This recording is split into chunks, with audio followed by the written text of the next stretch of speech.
Bueno, gracias a todos y todas por estar en esta segunda parte del webinar de nutrición en pacientes con cáncer. Ya me conocéis, yo soy Bianca Moresán, doctora de nutrición oncológica, y vamos a hablar en esta parte de los efectos secundarios de los tratamientos antineoplásicos sobre el estado nutricional y por qué es tan importante conocerlos.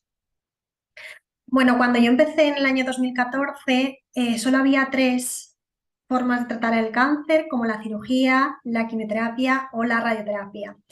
Siguen siendo las formas más clásicas, pero sí que es verdad que a medida de la evolución de todos estos años, sobre todo a partir del año 2018, cuando se descubrió el efecto de la inmunoterapia en algunos tipos de tratamientos, también fue un premio Nobel. Esto ha cambiado mucho, pero bueno, vamos a empezar por ellos por se llaman así los clásicos tratamientos del cáncer. Lo primero que tenemos que tener en cuenta es sus efectos adversos, que van a ser diferentes según si estamos en cirugía, si estamos en quimioterapia o si estamos en radioterapia. ¿Por qué? Porque normalmente la cirugía suele tener un efecto local, ¿vale? Al igual que la radioterapia. Es decir, por ejemplo, no es lo mismo una cirugía en un tumor de cabeza y cuello, por ejemplo, una lengua, imaginemos un tumor de lengua, en el que vamos a hacer una glosectomía, es decir, una cirugía en esta parte, ya sea total, glosectomía total, quito toda la lengua, o parcial. ¿Por qué digo esto? Porque los efectos secundarios de esta localización a nivel de la cirugía van a ser dificultad en crear el bolo alimenticio, en la propulsión del bolo, etcétera.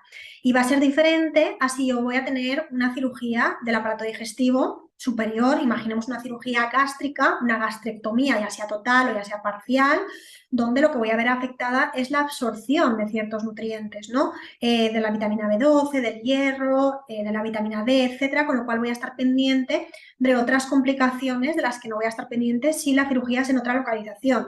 Lo mismo ocurre si estoy en el aparato digestivo también. Vamos a volver a ir al mismo ejemplo, también superior, en una cirugía de páncreas o de metástasis hepáticas. Son órganos que suelen sangrar mucho, son cirugías bueno, pues, bastante importantes desde el punto de vista nutricional, y después de la cirugía de un páncreas el paciente quizá vaya a tener algunas dificultades en metabolizar las grasas, con lo cual aquí tengo que estar pendiente de este efecto secundario. Y si estoy en el aparato digestivo inferior, por ejemplo, sería una cirugía colorectal, puedo tener después una bolsa de colostomía o ileostomía, donde si el paciente acaba con alguna de estas bolsas, o incluso cuando si no hace falta acabar con este tipo de bolsas, pero también desde el punto de vista nutricional, pues puedo tener como la diarrea como una de las principales complicaciones, ¿no? Y no solo eso, sino que también es importante saber que la cirugía, obviamente, lo que va a hacer a nivel también de todo el organismo es que va a aumentar el catabolismo. Va a disminuir también el anabolismo. ¿Por qué? Porque necesita después cicatrizar heridas, etcétera. Además, pues aumenta el trabajo cardíaco también. Y bueno, pues serían como otro de los efectos un poco más generales, pero sobre todo lo que tenemos que saber es el tipo de cirugía en función del tipo de tumor y la zona en la que yo voy a tratar ese tumor.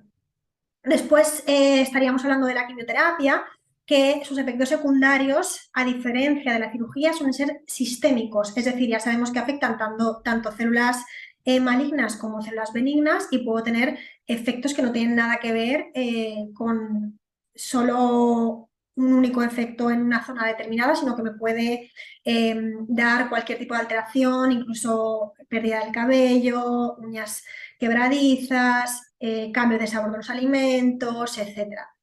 Así pues, estos efectos adversos se pueden clasificar desde una toxicidad inmediata, es decir, unas horas o días después de la quimioterapia, como por ejemplo las náuseas, los vómitos, esa nefrotoxicidad que aparece después de algunos fármacos, como por ejemplo el cisplatino. Aquí sí que nos tenemos que conocer un poco los efectos secundarios, igual que miramos los efectos adversos de cualquier fármaco, pues saber qué tipo de fármaco me va a dar qué tipo de efecto secundario, es similar.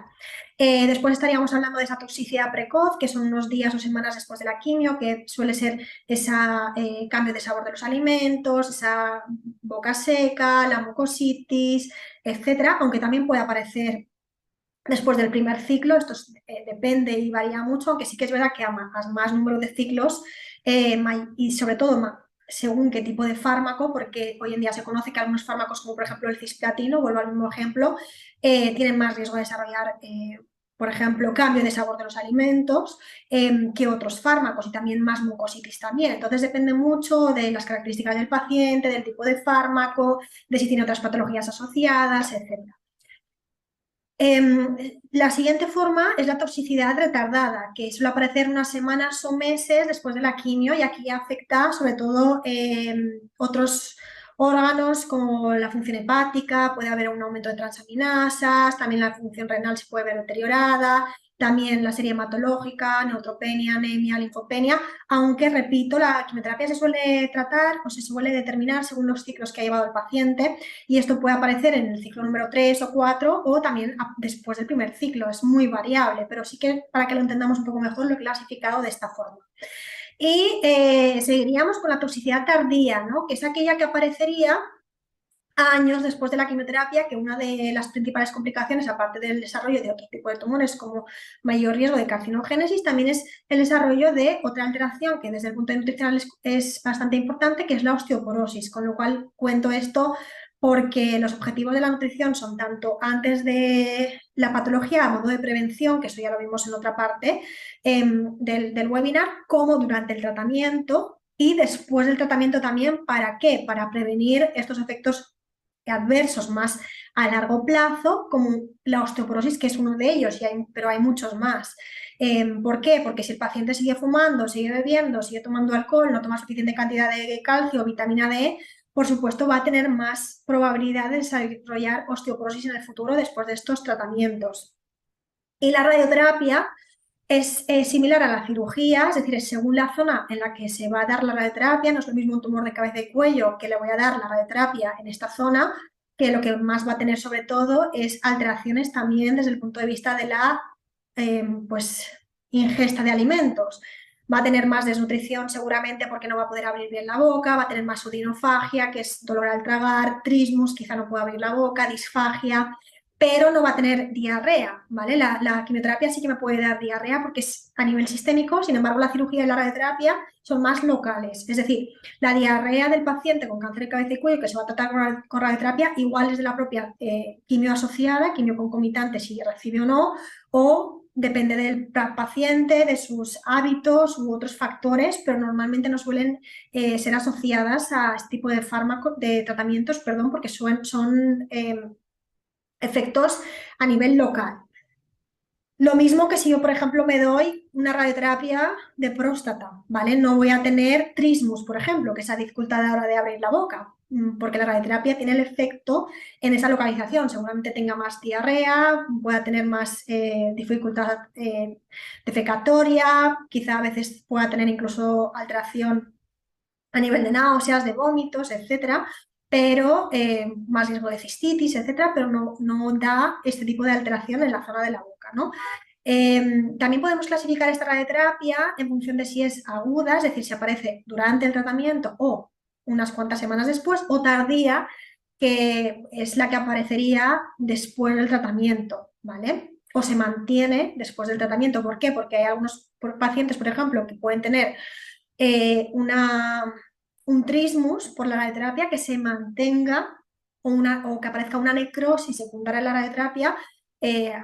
Afortunadamente con las últimas técnicas que hoy en día esto cada vez es menos frecuente, pero yo he tenido pacientes que han tenido necrosis por la radioterapia y a día de hoy siguen con una sonda nasogástrica porque obviamente es una toxicidad tardía que se ha quedado de este tratamiento.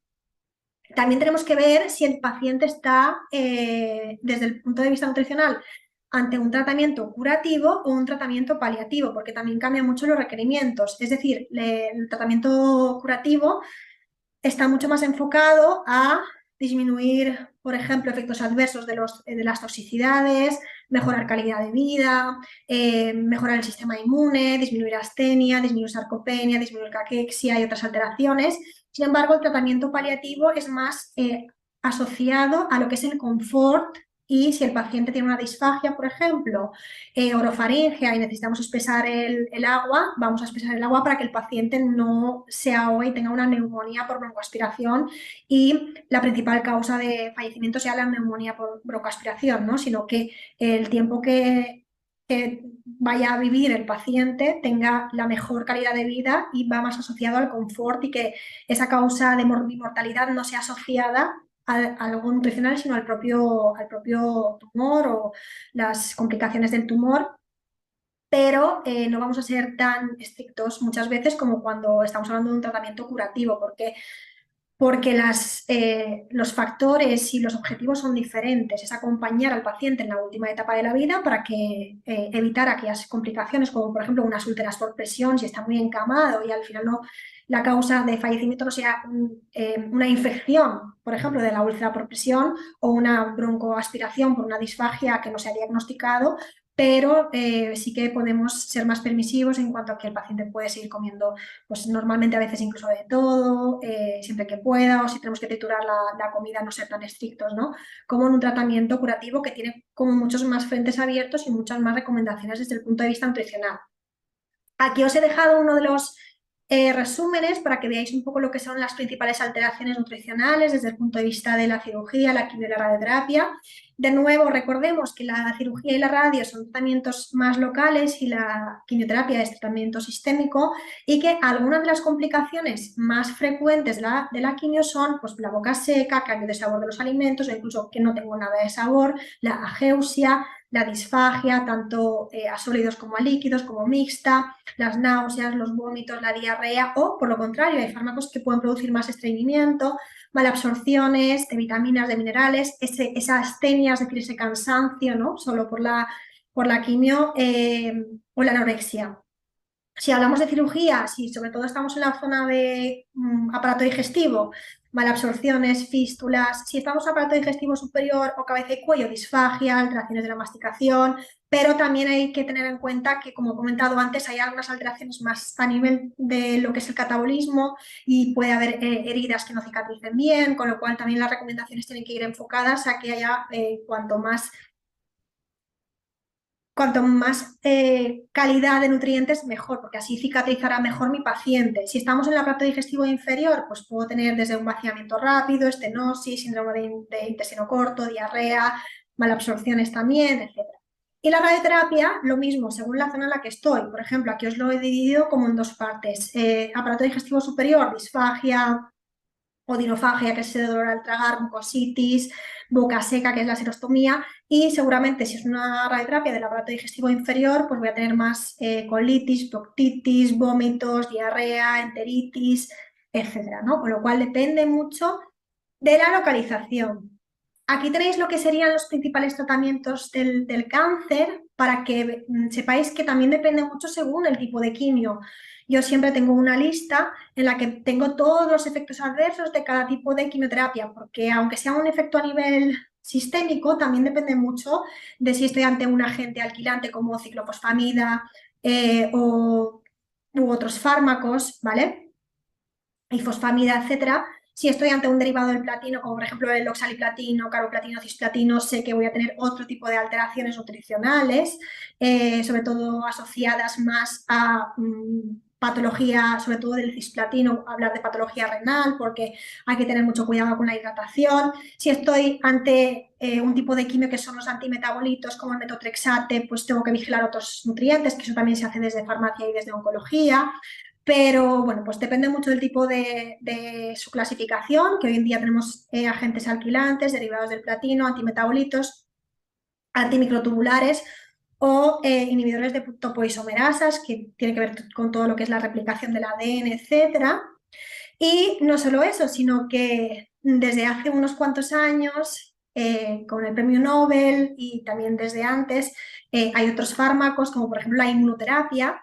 Una regla técnica que podemos aprender es que la inmunoterapia es lo que acaba en AP, aunque no son los únicos fármacos, no hay que llevarlo al pie de la letra, pero sí pembrolizumab, nivolumab, etcétera, bueno, pues son fármacos de inmunoterapia. Y también tenemos que recordar que los efectos adversos son diferentes. Por ejemplo, otra regla que no tiene que ver 100%, el 100% de las veces con esos efectos adversos, pero sí muchas veces, es las patologías que acaben en itis, ¿vale? Por ejemplo, la inmunoterapia puede dar patologías que acaben en itis, tipo pancreatitis, cistitis, neumonitis, linfangitis, eh, y todo lo que imaginemos que acaba en itis, pero puede ser que el paciente tenga una pancreatitis porque se está tomando cantidades de alcohol brutales y no tiene nada que ver con la inmunoterapia, ¿no? Pero sí que para que veáis y que entendáis que son otros efectos adversos de lo que es la clásica quimio a lo que es la inmuno, son otros efectos adversos. Después también tendríamos los antiangiogénicos, que tiene todo, que tiene que ver con esa formación de esos vasos sanguíneos para ir a otros órganos, por ejemplo el bevacizumab sería uno de ellos, aquí tenemos que vigilar proteínas y proteinuria, etcétera, porque tienen otros efectos adversos. Los tratamientos dirigidos, las pequeñas moléculas, que también otra regla es que son los que acaban en IB, por ejemplo el sunitinib, estos tienen otros efectos adversos. Lo veremos más adelante porque algunos de ellos tienen relación directa con la disminución de la masa muscular porque inhiben determinadas rutas metabólicas, también actúan sobre mTOR, etcétera, con lo cual tienen más riesgo de disminuir la masa muscular, además del propio tumor, también estos fármacos, por esta alteración en sus rutas metabólicas, y la hormonoterapia, que también lleva muchos años de estudio. Algunos tumores de mama, de próstata, etcétera, pues se utilizan como parte del tratamiento de estos fármacos, tamoxifeno, inhibidores de aromatasa, etcétera, que también tienen otros efectos secundarios, como por ejemplo también osteoporosis, al igual que la quimio, pero muy relacionada también con la hormonoterapia. También suelen dan más edemas, dan también más sensación de hambre, porque son orexígenos, no tan anorexígenos, sino orexígenos, con lo cual pues hay muchos pacientes que tienen obesidad sarcopénica con estos fármacos y son como diferentes, ¿no? Aquí está lo que os he contado sobre los tratamientos dirigidos. ¿Vale? Y bueno, pues por ejemplo, aquí podemos ver que la inmunoterapia o incluso los inhibidores de tirosinquinasa, hay aquellas pequeñas moléculas, el sunitinib, como he comentado previamente, suelen tener a partir de la segunda o tercera semana una alteración en cuanto a la masa muscular, disminuyendo esa masa muscular y dando mayor riesgo de sarcopenia, ¿vale? Por ejemplo, el sorafenib hasta un 73% de alteración de la masa muscular según los estudios, y el sunitinib hasta un 51% puede ser solo relacionado a esa pérdida de masa muscular con este fármaco. La quimioterapia también puede dar disminución de la masa muscular, obviamente, ¿por qué? Porque si el paciente tiene más náuseas, más vómitos, más diarrea, pues va a perder más masa muscular, pero de diferente forma, es decir, están actuando de diferente forma, unos directamente sobre lo que son inhibidores de enzimáticos y demás, y otros por los efectos secundarios del propio fármaco. Al igual que uno puede tener sarcopenia por la propia edad o por el encamamiento, por el propio tumor, que vimos en otro vídeo cómo desregulaba estas rutas metabólicas hacia su favor, etcétera.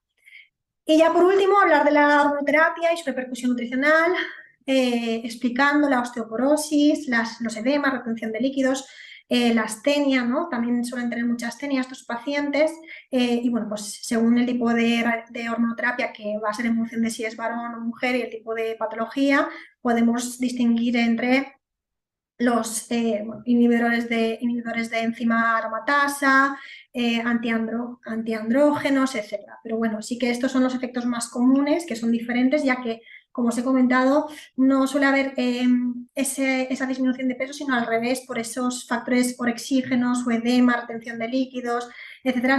Puede ocurrir todo lo contrario muchas veces, aunque algunos de ellos se comparten, como la astenia, que también los pacientes que reciben este tipo de tratamientos suelen tener estas complicaciones. Esto es todo, espero que os haya gustado y nos vemos en la siguiente clase. Muchas gracias.